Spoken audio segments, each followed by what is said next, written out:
নামাজ আল্লাহর ইবাদত বন্দিগি। আল্লাহ সন্তুষ্টির জন্য আমরা নামাজ পড়ি।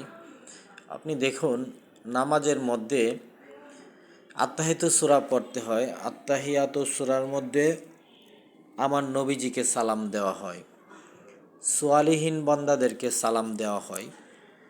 সোয়ালিহীন বান্দা কারা? যারা আল্লাহর নিকটত্ব লাভ করছে, আল্লাহর ওলি। আর আমার নবীজিকে তো সরাসরি সালামই দেওয়া হয়। দেখুন, আল্লাহর ইবাদতের মধ্যে নবীজিকে সালাম দিতে হয়, সোয়ালিহীন বান্দাদেরকে সালাম দিতে হয়।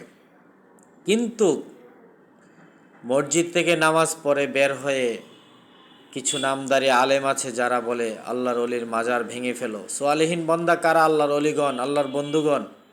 আল্লাহর অলি তারা যারা আল্লাহর বন্ধু। বলে আল্লাহর অলির মাজার ভেঙে ফেলো, আল্লাহর অলির মাজারে গিয়ে শিরিকি কাজ করে, শিরিক বেদাত ফতোয়া দেয়।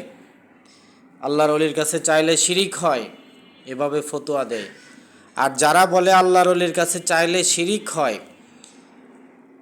আর তারা দেখবেন রিসিট বই নিয়ে আপনার বাড়ি, আমার মসজিদের সামনে মাইক লাগিয়ে রাস্তাঘাটে বলে, ভাই দিয়া যান, ভাই দিয়া যান, 1 টাকা দান করলে 70 টাকার সোয়াব, মসজিদে দান করলে আল্লাহ সোয়াব দেয় বেশি, অনেক নেকি পাবেন।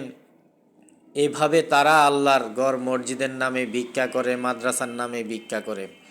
আপনি আমার কাছে চাইলে শিরিক হয় না, আর যে আল্লাহর প্রতিনিধি, আল্লাহর বন্ধু, তার কাছে চাইলে শিরিক হয়। বুঝতে পেরেছেন? হে আমার মুমিন মুসলমান ভাই ও বোনেরা, আপনাদের কাছে আমার প্রশ্ন, শিরিক কোনটা?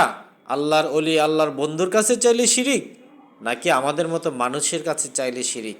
এই বিচার আপনারা করবেন। আমি শুধু আপনাদেরকে ভুলটা ধরিয়ে দিলাম।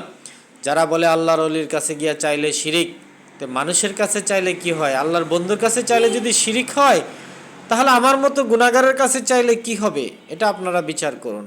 আমিন।